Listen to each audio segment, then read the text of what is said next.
Johnny spots the Shivering twins in an alley and learns a secret that changes his life forever. Subscribe to the channel and write in the comments where you're watching us from. Johnny stepped out of the sleek revolving doors of the Grand Heights Hotel, his polished boots splashing lightly in the shallow puddles that had gathered on the sidewalk. The rain had been relentless all morning, turning the city into a blur of gray and shimmering reflections.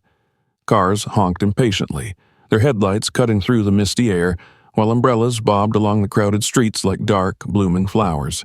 He tugged his scarf higher around his neck, the cashmere soft against his skin, and pulled his hat down just enough to shade his face. The weight of exhaustion clung to him. Hours under the harsh lights of a photo shoot had left him drained, despite the glowing praise from the crew and the flattering comments about how the new spread would set the fashion world ablaze. None of it mattered at the moment. All he wanted was to disappear into the rhythm of the city and let the noise drown out his thoughts. Johnny wasn't new to fame, but he often felt like a stranger in his own life. The magazines and television interviews painted him as charming and confident, yet he knew how thin that image was. Beneath the polished exterior, there were cracks, memories he'd spent years trying to bury.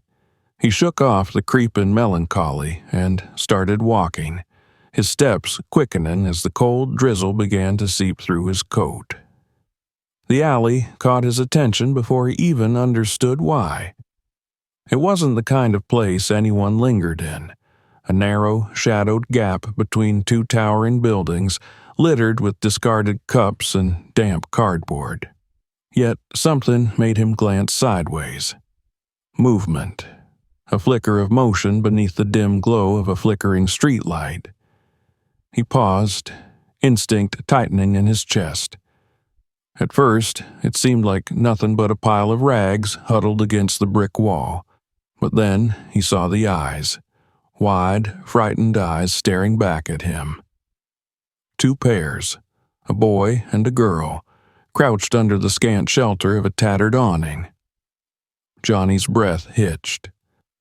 The boy couldn't have been older than 11, and the girl looked even smaller. Their clothes were soaked through, clinging to their thin frames. The boy had wrapped an oversized jacket around his sister, but it did little to hide the bruises on their arms or the bandage that covered her wrist, dirty and hastily tied. She leaned into him, trembling while he held himself rigid, his small hands balled into fists as if ready to fight off anyone who came too close. Johnny hesitated. Approaching them felt like stepping into dangerous territory, but something about their faces, pale and drawn yet defiant, pulled him forward. He crouched down, keeping his voice low and steady. "Hey there. Are you two all right? Do you need help?" The boy shifted, placing himself between Johnny and the girl. His shoulders squared despite his size, and his dark eyes darted toward the street as though calculating an escape route. "We're fine," he said sharply. His voice wavered, betraying his fear. Johnny raised his hands in a gesture of peace. "I'm not here to hurt you. I just want to make sure you're okay." The girl made a small choked sound and buried her face in her brother's side. He flinched but didn't push her away. "Please," she whispered, "don't take us back." Her words sent a chill through Johnny. He didn't know what she meant, but the desperation in her voice made his stomach tighten. "Back where?" he asked gently. The boy shook his head, his lips pressed tightly together. He didn't trust Johnny, and Johnny couldn't blame him. "You don't have to tell me," Johnny said after a moment. "But you can't stay out here in this weather. You'll get sick." "We can't go back," the boy said suddenly, his voice breaking. "They'll hurt us." Johnny's pulse quickened. He glanced around, half expecting someone to emerge from the shadows and drag the children away, but the alley remained empty. Who will hurt you?" The boy didn't answer. Instead, the girl lifted her head, tears streaming down her face. "We ran away," she said softly. "They're looking for us. Please don't let them find us." Johnny clenched his jaw. He didn't know the full story, but he knew fear when he saw it. And he recognized something else too, a reflection of his own past. Memories came rushing back, unbidden and unwelcome. Nights spent hiding from drunken shouts and breaking glass. Days spent pretending he wasn't hungry, pretending the bruises didn't hurt. He exhaled slowly, forcing the memories down. "Okay," he said. "You don't have to go back." The boy narrowed his eyes. "Why should we trust you?" It was a fair question. "Because I know what it's like," Johnny replied, "to have nowhere to go, to be scared all the time." The boy didn't move, but the girl reached for his hand. "Jake," she whispered, "I can't do this anymore." Her voice broke, and something inside Johnny cracked with it. He saw the boy's resolve falter, saw the protective mask slip just enough to let the fear show through. Finally, the boy nodded. Johnny stood and shrugged off his coat. He draped it carefully over the girl's shoulders, then held out a hand to the boy. "Let's get you somewhere warm," he said. Jake hesitated, but the girl tugged on his arm, and at last he took Johnny's hand. Johnny led them back towards the street, his mind racing. He didn't know what he'd just stepped into, but one thing was clear. He wasn't about to let these kids face it alone. As they reached the waiting car, he opened the door and helped them inside. The girl curled up against the seat, her eyes already drooping, while the boy sat stiffly, still on edge. Johnny slid in beside them, his thoughts a jumble of questions and doubts. He knew this wasn't going to be simple. Whatever had driven these kids to run, whatever they were afraid of, it wasn't over yet. But as the car pulled away from the curb and the rain blurred the city lights, he also knew he couldn't turn back now. The hotel lobby was a stark contrast to the rain-soaked streets they had left behind. Warmth enveloped Johnny and the children the moment they stepped inside, the polished marble floors reflecting the golden glow of the overhead chandeliers. The hum of conversation and the clinking of glasses at the bar faded into the background as Johnny guided them toward the elevators. Jake's eyes darted nervously, taking in the grandeur with suspicion, while his sister clung to Johnny's coat, still wrapped around her frail shoulders. Her head barely peeked out from beneath the fabric, and her lips trembled, though whether from cold or exhaustion, Johnny couldn't tell. "We're safe here," Johnny said quietly, pressing the button for his floor. Neither child responded, but Jake's hand tightened protectively around his sister's. Johnny noted the movement, respect flickering within him for the boy's determination to protect her. He remembered that feeling, the need to shield someone weaker, even when his own strength felt like it might give out. The elevator ride was silent. When the doors slid open, Johnny led them down the hallway to his suite. It wasn't ostentatious, but the plush carpet and modern furnishings made it clear that comfort was prioritized here. Johnny set his keys on the counter and turned to the children. "Make yourselves at home," he said gently. Jake didn't move. His sister lingered behind him, peeking out from the folds of the coat. Johnny noticed how her eyes flitted toward the couch and the blankets draped over the backrest. "Sit down," Johnny urged. "I'll get you something warm."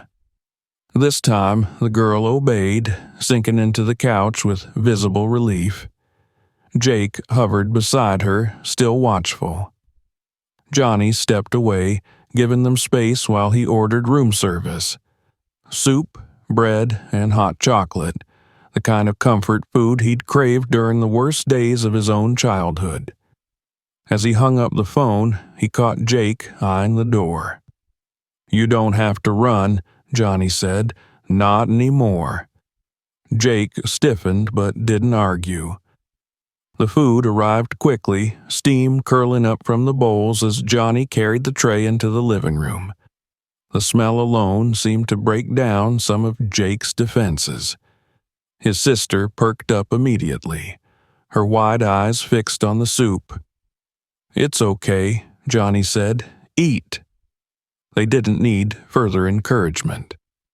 The girl grabbed a spoon and began shoveling bites into her mouth, pausing only to blow on the steaming broth. Jake followed her lead, but with more restraint, as though part of him still feared the food might be snatched away. Johnny let them eat in peace, but his gaze kept drifting to the girl's bandaged wrist. The dirty cloth was frayed at the edges, stained dark in places where water had seeped through. He knelt beside her. "Can I take a look at your arm?" She froze, her spoon halfway to her lips. Jake immediately set his bowl down, his eyes narrowing. "I just want to help," Johnny said quickly. "If it's hurt, it might need more than a bandage." Jake hesitated, then looked to his sister. "It's okay," she whispered. Reluctantly, Jake let Johnny unwrap the cloth. The sight beneath it made Johnny's stomach twist. Her wrist was swollen and discolored, the skin bruised and tender. She winced as Johnny gently pressed around the joint. "It's not broken," he said, trying to sound reassuring.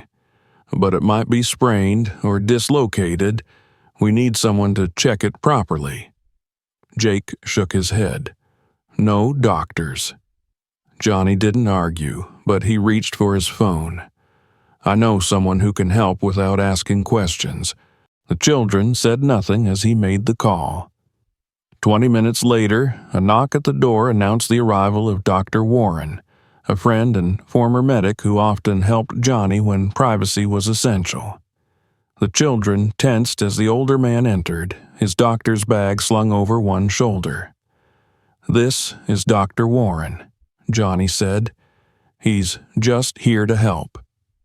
Warren approached slowly, his voice calm and measured as he introduced himself. He knelt by the girl, asking her name and gently examining her wrist. Johnny watched as Warren's expression darkened. He didn't speak until he had finished rewrapping the arm with clean bandages and handed the girl a packet of painkillers. "She's lucky it wasn't worse," Warren said, standing. "But those bruises, they didn't happen by accident." Jake's jaw tightened. "Neither did this," Warren added, turning to Jake and gesturing to the faint burns along his forearm. "What happened to you two?"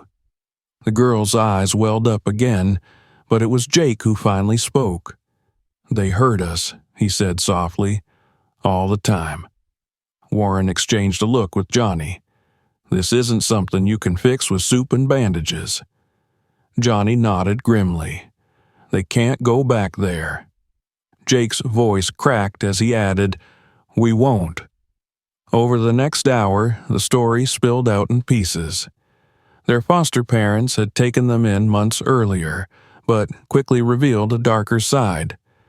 The children had been treated like servants, forced to clean, cook, and endure punishments if they disobeyed. Food was withheld as discipline, and the burns on Jake's arm had been inflicted with a cigarette lighter. "They said no one would believe us," the girl whispered. Johnny's fist clenched. They were wrong. By the time Warren left, promising to keep things quiet for now, Johnny had already called his lawyer. He needed information about the foster parents, the adoption records, and whether the children had any living relatives who could care for them. That night, Johnny sat awake long after the children had fallen asleep, curled up on the couch under the blankets he'd given them. But just as his mind began to piece together the next steps, a knock at the door shattered the fragile peace. Johnny opened it to find two uniformed police officers standing in the hall. "We're looking for two missing children," one said, holding up a photo. "We have reason to believe they may be here." Johnny's pulse spiked. "They're safe," he said firmly, "and I have medical reports proving they've been abused." The officers exchanged looks. "Until the investigation is complete, we need to contact their guardians." Johnny stepped forward, blocking the doorway. "I won't let them go back to that house." After a tense exchange, the officers agreed to delay taking action, but only for a short time. Johnny shut the door, his heart pounding. The children stirred, their eyes wide with fear, as they saw the police through the crack in the curtains. Johnny knelt beside them. "I won't let them take you," he promised. But even as he said it, he knew the battle had only just begun. Johnny sat in the dim glow of the hotel suite's living room, his back pressed against the edge of the couch where the children slept. Jake and his sister, Emma, as she had finally whispered her name before drifting off, were huddled beneath the blankets, their small frames barely visible in the folds of fabric. The tension in Johnny's shoulders refused to ease as he stared out the window at the city below. Rain streaked the glass, blurring the lights like smudged paint, but it wasn't the storm outside that held his attention. It was the reflection in the glass that made his chest tighten. A figure lingered near the entrance of the hotel, their silhouette barely visible beneath a dark umbrella. They weren't moving, just standing there, angled slightly toward the building as though waiting. Johnny's instincts flared. He pulled out his phone and dialed his lawyer, pacing the room as the line rang. "Brent, it's me." "Johnny, it's late." "I don't care. We need to move faster. The police were here tonight. They said the kids' foster parents reported them missing." Brent's voice sharpened. "What did you tell them?" "The truth, that they were hurt, and I wasn't about to hand them over without an investigation. But Brent, they'll be back. And now there's someone outside the hotel, watching." There was a brief pause before Brent responded. "I'll push harder on the paperwork. But Johnny, you need to be careful. If those foster parents are dangerous, and it sounds like they are, they won't stop looking." Johnny hung up and turned back to the couch. Emma shifted in her sleep, murmuring softly, and Jake stirred beside her, his eyes cracking open. "Is everything okay?" the boy asked, his voice barely a whisper. Johnny hesitated. "We're fine," he lied, but Jake's gaze flicked to the window, and Johnny knew the boy had seen the same shadowed figure. "We're not safe here," Jake said quietly. Johnny knelt beside him, lowering his voice. "We will be. But I need you to trust me, okay?" Jake hesitated, then nodded. The next morning arrived with gray skies and lingering tension. Johnny ordered breakfast for the kids, but they barely touched the food, their eyes darting nervously to the windows. By noon, Johnny had packed a small bag with essentials and stuffed a few clothes for the children into shopping bags he had picked up the night before. "We're leaving," he said. Jake stiffened. "Where?" "To find your aunt," Johnny replied. "Brent's still working on the legal side of things, but I don't trust the police to keep their word. We need to get somewhere safe." Emma clutched her brother's hand, her eyes wide. "But what if they find us?" Johnny crouched down, looking her in the eyes. "They won't. I promise." He didn't add that the promise felt paper thin. The journey out of the city started quietly. Johnny had borrowed a car under Brent's name, simple gray sedan that wouldn't attract attention. Jake and Emma sat in the back seat, bundled in coats and scarves to ward off the cold. They spoke in whispers, their words too soft for Johnny to make out, but he could see the way Jake's hand never let go of Emma's. 2 hours passed before Johnny noticed the car. It wasn't obvious at first, just a dark SUV that lingered behind them, changing lanes when he did, hanging back far enough to avoid suspicion. But Johnny's gut told him it wasn't a coincidence. His grip tightened on the steering wheel. "We might need to stop soon," he said, keeping his voice calm. Jake looked up sharply. "Why?" "Just to make sure we're not being followed." The boy's eyes darted to the rear window. "They found us." Johnny didn't respond. Instead, he took the next exit, pulling into a gas station. The SUV slowed as it passed, but it didn't stop. Johnny waited, his heart pounding, until the vehicle disappeared around the corner. "Stay here," he said, stepping out of the car. He circled the station, scanning the surrounding streets. When he returned, the SUV was gone, but his unease lingered. He filled the tank, bought water and snacks, and climbed back into the driver's seat. "We're changing cars," he said. Jake looked confused. "Why?" "To be safe." They drove another mile before Johnny pulled into a rental agency. He left the kids in the car and made the switch quickly, choosing an older model that blended in with the local traffic. When they hit the road again, the SUV was nowhere in sight, but Johnny's nerves didn't settle. By the time the sun dipped below the horizon, they had left the city far behind.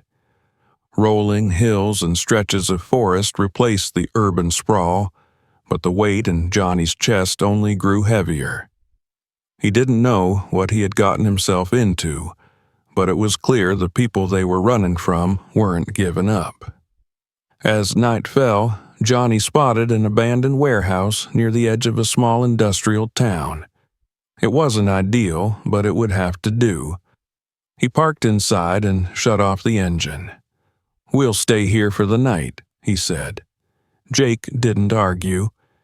He helped Emma settle onto the back seat, tucking a blanket around her shoulders before curling up beside her. Johnny stayed awake, his eyes fixed on the entrance.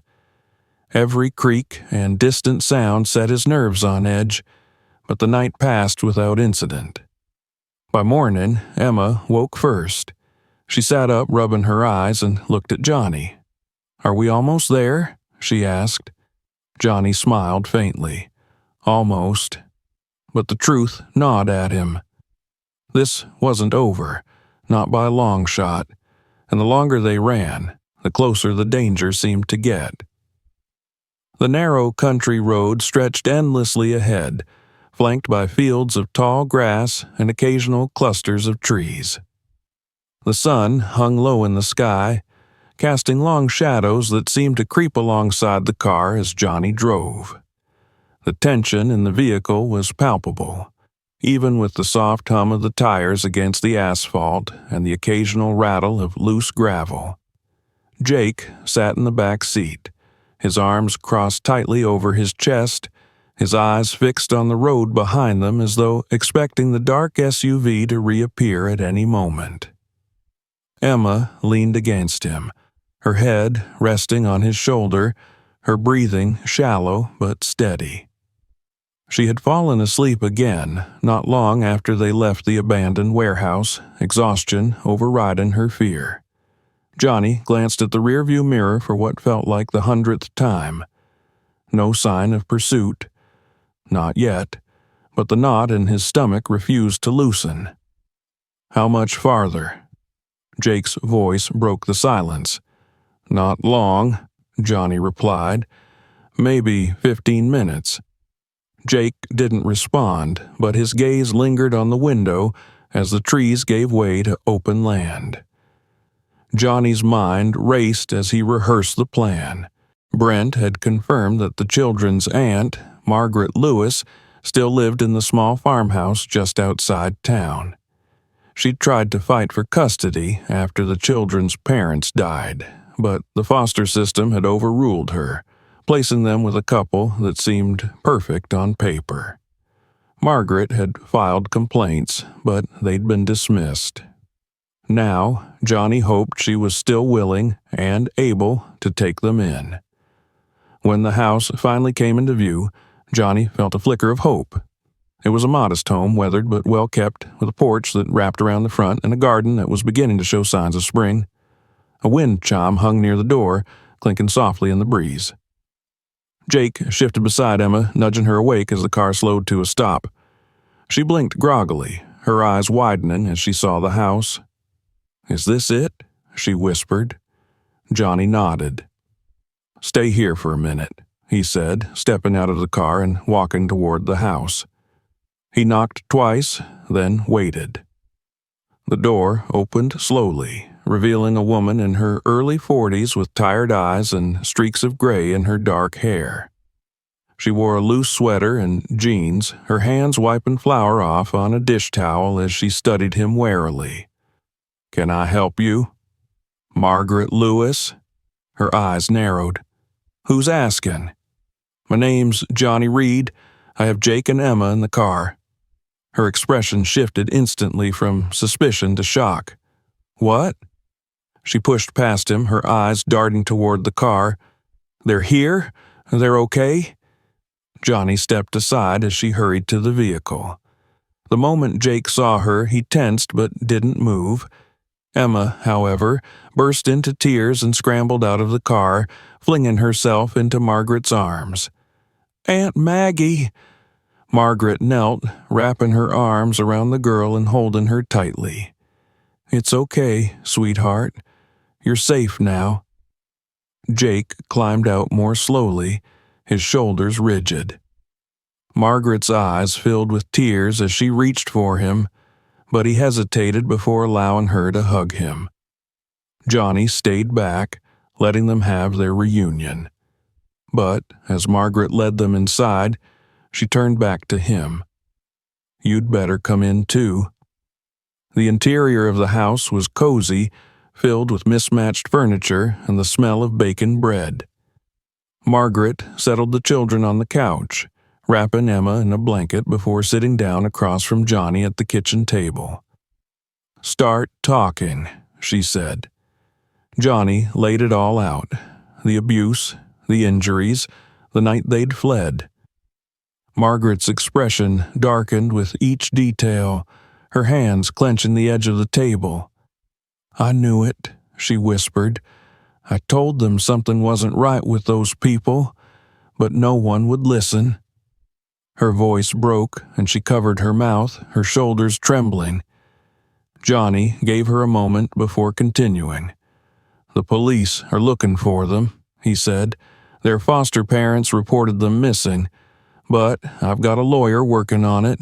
We just need time." Margaret nodded. "They can stay here," she said firmly. "I don't care what it takes.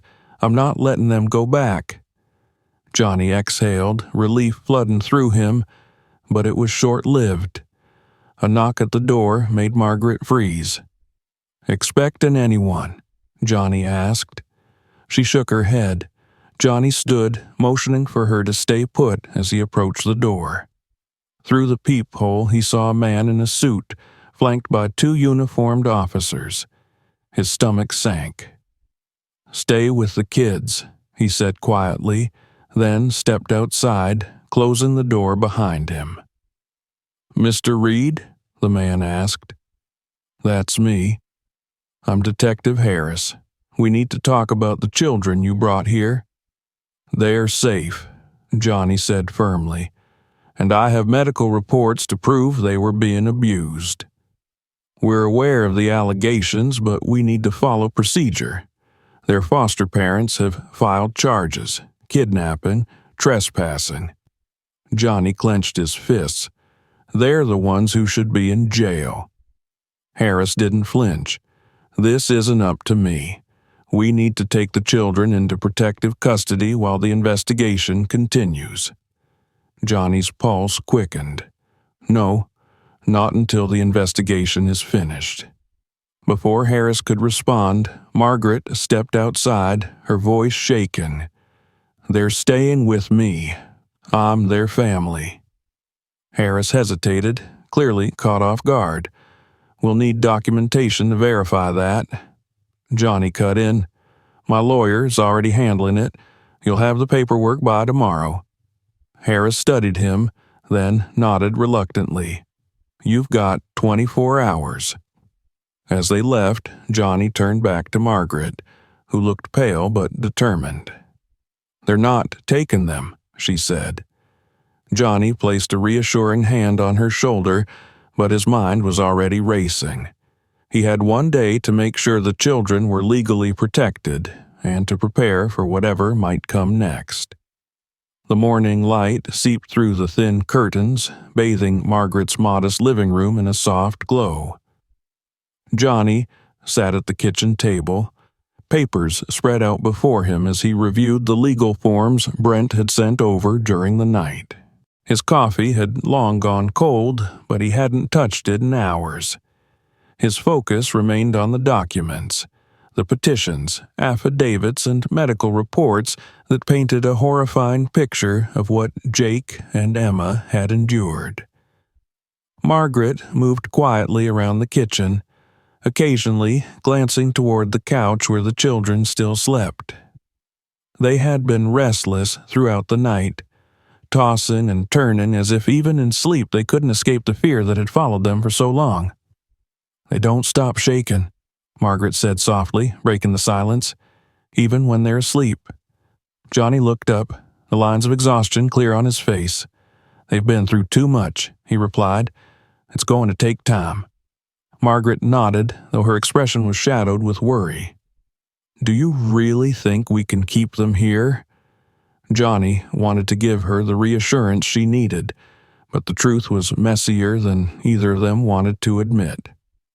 The papers were a start, but the legal system didn't always favor what was right. It favored what was documented and provable, and the foster parents had played that system to perfection. "We'll fight," Johnny said finally, "no matter what it takes." Margaret nodded again, her determination flickering to the surface. A knock at the door interrupted their conversation. Both Johnny and Margaret froze. "Expecting anyone?" Johnny asked, his voice low. Margaret shook her head, and Johnny stood, his shoulders tensing as he approached the door. This time it wasn't the police. Brent stood on the porch, briefcase in hand, his suit rumpled as though he hadn't slept. "Good news or bad?" Johnny asked as he let him in. "Both," Brent replied, dropping his briefcase onto the table. "The good news is that I filed the petitions first thing this morning. We've got temporary guardianship established for Margaret, and we're pushing for an emergency custody hearing. And the bad news? The foster parents aren't backing down. They've hired a lawyer, someone high profile, and they're pushing for immediate enforcement of their rights." Margaret paled. "They can't take them back," she said. "Not after everything." "They won't," Johnny cut in. "We won't let that happen." Brent opened his briefcase, pulling out additional documents. "We need statements from you, Johnny, from the kids, if they're strong enough to talk. We also need to make their injuries impossible to ignore, so I've scheduled a second medical evaluation with a specialist." Johnny's stomach churned at the thought of putting Jake and Emma through more questioning, but he knew it was necessary. "They'll do it," he said, "whatever it takes." Margaret busied herself preparing breakfast while Johnny sat down with Brent to review the strategy. An hour later, Jake appeared in the doorway, rubbing his eyes. "Are we leaving again?" he asked. Johnny shook his head. "Not this time. But we do need to talk to some people. Doctors, mostly, and maybe a judge." Jake frowned. "They won't believe us," he said quietly. "They will," Johnny promised, "because I'll make sure they do." By the time they arrived at the courthouse later that afternoon, Johnny felt the weight of the day pressing down on him. Margaret stayed back at the house with Emma while Jake sat beside Johnny in the waiting room, his small hands fidgeting in his lap. When the hearing began, Johnny stood with Brent, his heart pounding as the judge entered the room. The foster parents were there too.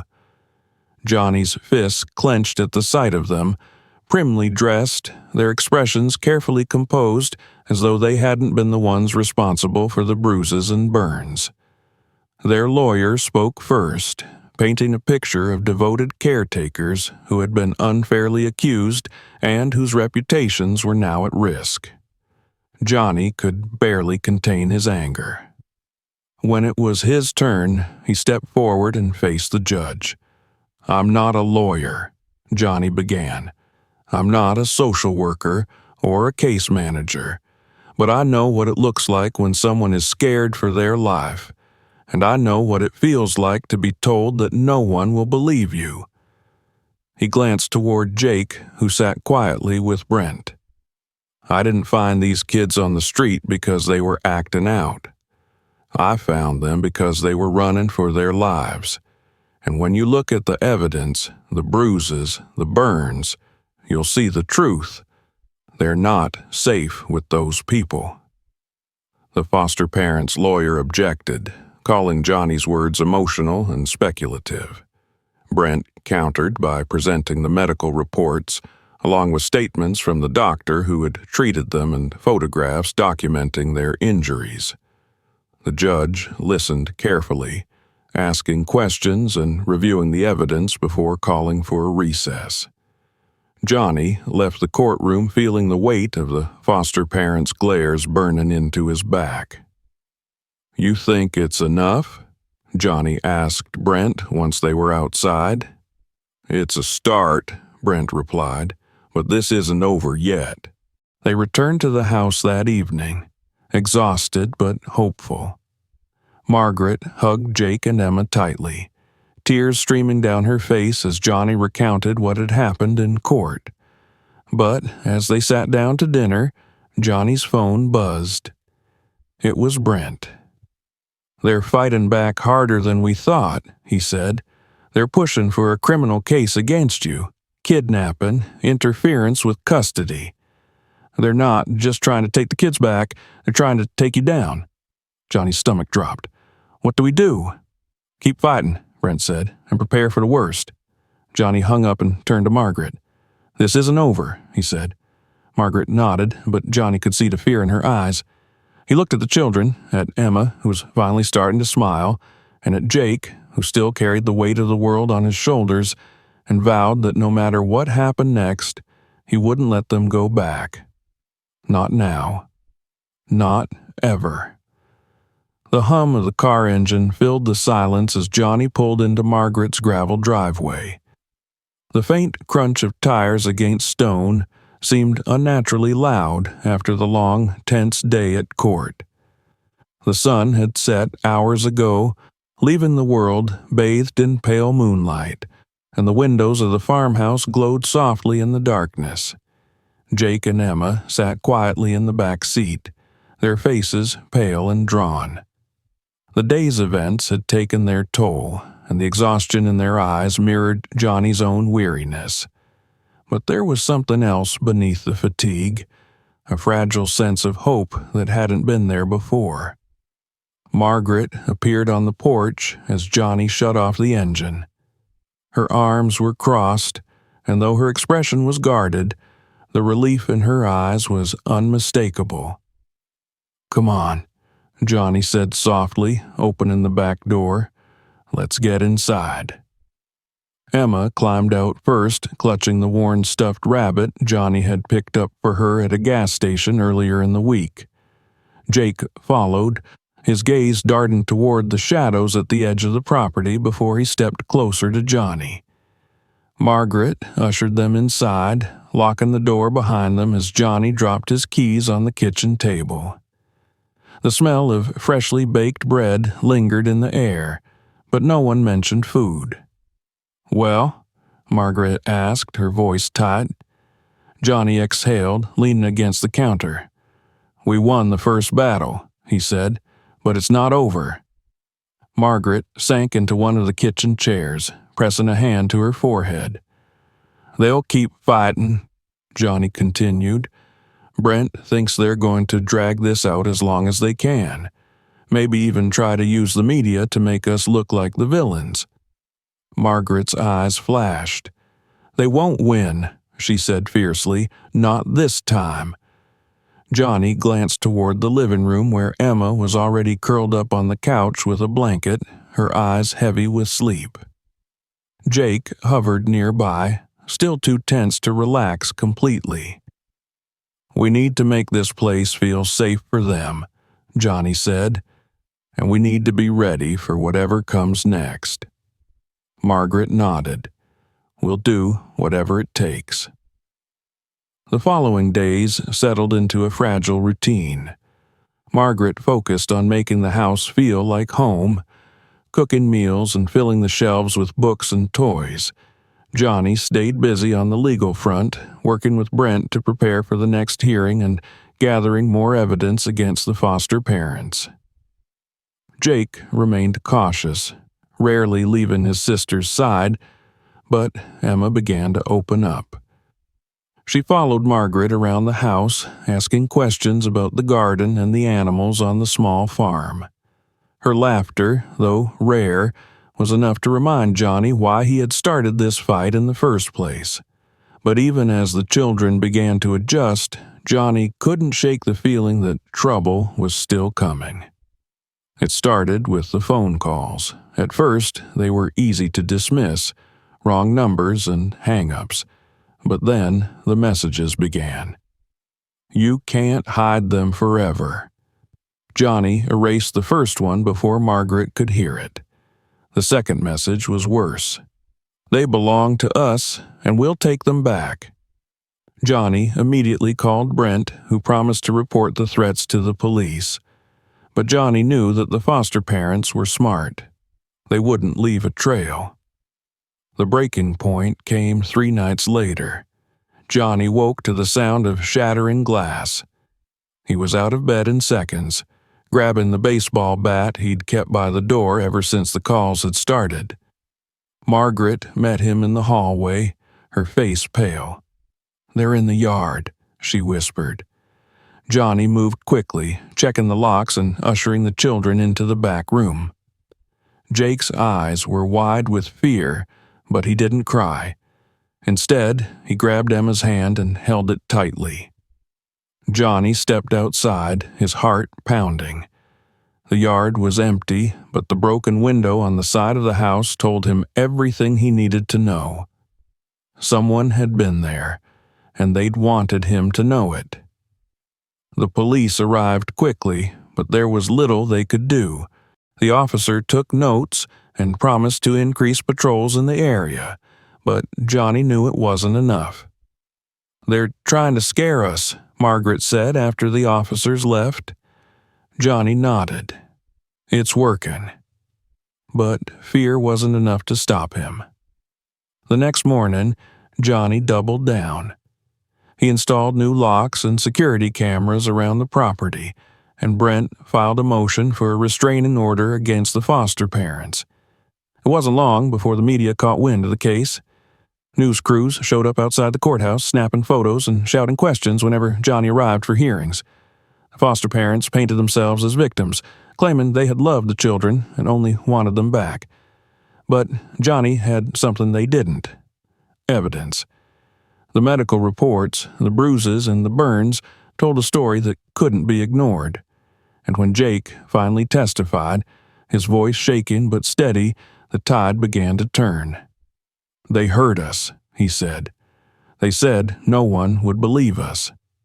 Emma's testimony sealed it. "They locked me in the basement," she whispered, "and they laughed when I cried." The courtroom fell silent. By the time the judge ruled in Margaret's favor, granting her full custody, there wasn't a dry eye in the room.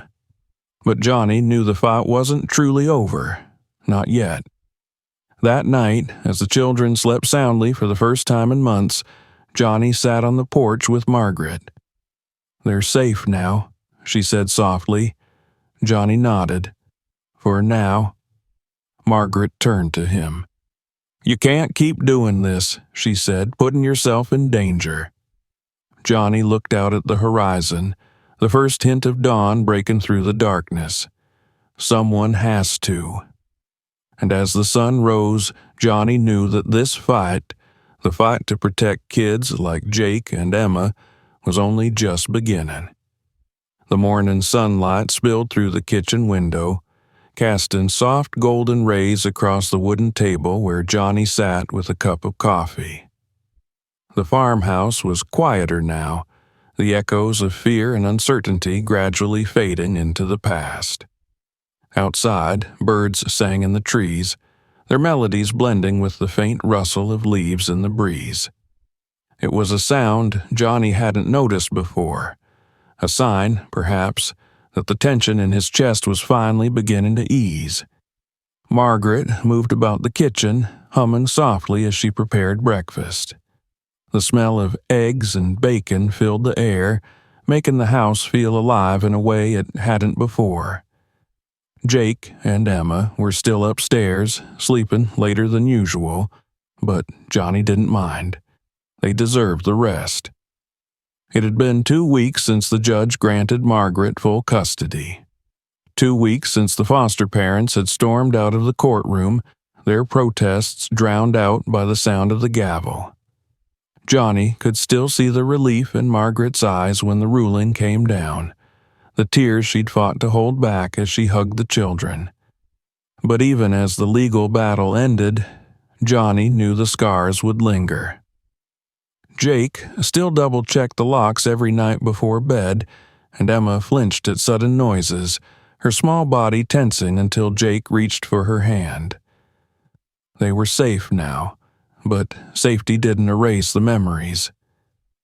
Johnny glanced at the folder on the table, the one Brent had delivered just the day before. It contained everything they needed to finalize the adoption process, ensuring that Margaret's guardianship couldn't be challenged again. It was a formality now, but Johnny had learned never to take anything for granted. Margaret set a plate in front of him, pulling him from his thoughts. "You're not eating enough," she said, her tone light but firm. Johnny smiled faintly. "I'm eating." "Not enough," she replied, sitting down across from him. "And don't think I haven't noticed how little you've been sleeping." Johnny's smile faded. "I just want to make sure everything's in place. After what they've been through." Margaret reached across the table, resting her hand over his. "They're safe now," she said gently, "because of you." Johnny didn't answer.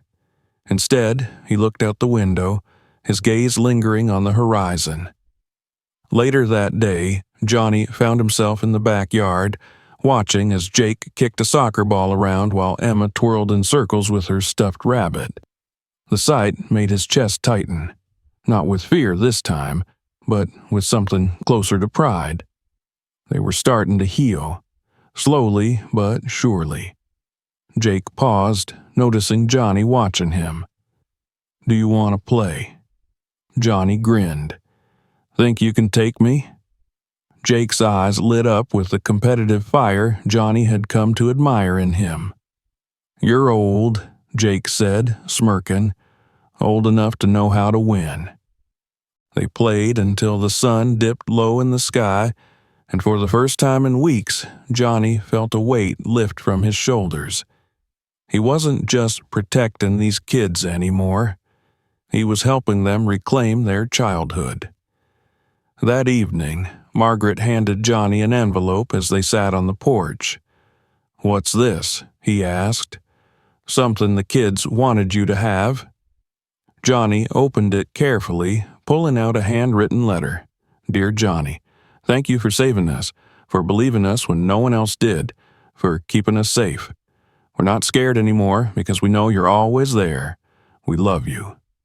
Jake and Emma Johnny stared at the words, his vision blurring. He folded the letter carefully, tucking it back into the envelope before looking up at Margaret. "I don't deserve this," he said quietly. Margaret shook her head. "You deserve more than you give yourself credit for." The next morning, Johnny packed his bags. Margaret frowned when she saw him carrying them downstairs.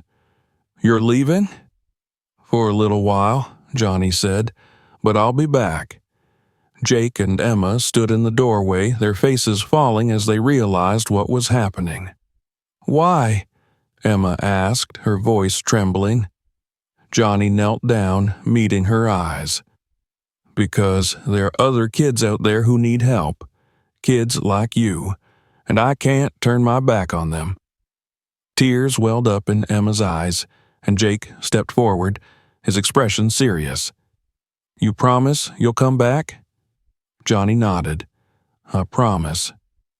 Margaret walked them outside, the children clinging to Johnny's sides as they reached the car. "Be careful," Margaret said softly. Johnny smiled. "I always am." As he drove away, he glanced in the rearview mirror, watching as the farmhouse grew smaller in the distance. He could see Jake and Emma standing on the porch, waving until they were out of sight. Johnny reached into the passenger seat, pulling out the letter they'd written him. He read it again, letting their words settle in his heart. They weren't scared anymore, and neither was he. Morning sunlight streamed through the curtains of Margaret's farmhouse, casting a golden glow across the living room. The house felt warmer than before, not just from the sunlight, but from the sense of peace that had begun to settle within its walls. The echoes of fear and uncertainty had started to fade, replaced by cautious hope. Johnny stood in the kitchen, flipping through a stack of mail on the counter. Most of it was routine. Bills, advertisements, but one envelope caught his eye. It was addressed to him in neat, handwritten letters. Curious, he opened it and pulled out a photograph. Jake and Emma stood in the garden, smiling broadly, their eyes brighter than he had ever seen them. On the back, Emma had written, "Thank you for saving us." The words stirred something deep inside him. He set the photo down carefully and looked toward the window, where the children were playing in the yard. Emma chased butterflies near the flower beds, her laughter echoing through the air, while Jake kicked a soccer ball against the side of the barn, his movements more relaxed than Johnny had ever seen. Margaret entered the kitchen, carrying a basket of fresh eggs from the chicken coop. She set it on the counter and wiped her hands on her apron. "You should tell them," she said softly. Johnny raised an eyebrow. "Tell them what?" "That you're leaving." She met his gaze. "They need to hear it from you."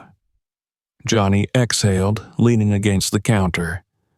"I don't want them to think I'm abandoning them." "They won't," Margaret assured him. "You gave them a chance to heal, and they know that. But they also know you're not the kind of person who stays in one place." She paused, her voice softer. "You have more people to help, Johnny. Don't let guilt hold you back." He nodded slowly, her words sinking in. He had been wrestling with the decision for days, but hearing it spoken aloud made it feel real. He couldn't stay, not when there were others out there who needed him just as much as Jake and Emma once had. Later that afternoon, Johnny found the children sitting under the oak tree in the yard. Emma was braiding wildflowers into a crown, and Jake was carving something into a piece of wood with a pocket knife. "Hey," Johnny said, crouching down beside them. "Can we talk for a minute?" Jake looked up immediately, his expression guarded, while Emma set her flowers aside and tilted her head. "What's wrong?" she asked. Johnny smiled faintly. "Nothing's wrong. I need to tell you something." He paused, searching for the right words. "I have to leave for a while." Emma's smile faded, and Jake's shoulders tensed. "Why?" Jake asked, his voice sharp. "Because there are other kids out there who need help," Johnny said gently. "Kids like you, and I can't ignore that." He reached out, placing a hand on Jake's shoulder.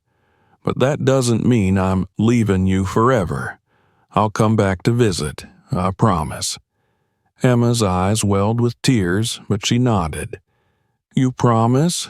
"I promise," Johnny said firmly. Jake didn't say anything for a long moment, then gave a reluctant nod. "You better keep it." Johnny ruffled the boy's hair, smiling despite the lump in his throat. The next morning, Johnny packed his bags. Margaret stood by the porch as he loaded them into the car, her expression a mix of pride and sadness. "You'll be careful, right?" she said. "Always," Johnny replied. Jake and Emma ran out to meet him just as he was about to leave. Emma threw her arms around his waist, hugging him tightly, while Jake held out a folded piece of paper. "What's this?" Johnny asked. "Just something to remind you," Jake said, avoiding his gaze. Johnny unfolded it and found a drawing of the three of them, himself, Jake, and Emma, standing in front of the farmhouse, smiling. The words, "Our hero," were written in bold letters at the top. Johnny swallowed hard. "Thank you," he said, his voice thick. "I'll keep it with me." As he drove away, he glanced in the rearview mirror and saw the children standing on the porch, waving until he disappeared down the road. He kept the drawing on the passenger seat, glancing at it every so often as the miles rolled by. For the first time in weeks, Johnny felt a sense of calm. The fight wasn't over. Not for him, but he knew he had made a difference, and that was enough to keep him going. The road stretched out before him, endless and full of possibilities. Somewhere out there, someone else needed saving, and Johnny was ready. If you liked this story, subscribe to the channel so you don't miss new episodes. Share this video with your friends and leave comments. We value your opinion. See also other stories on the channel. Thank you for being with us.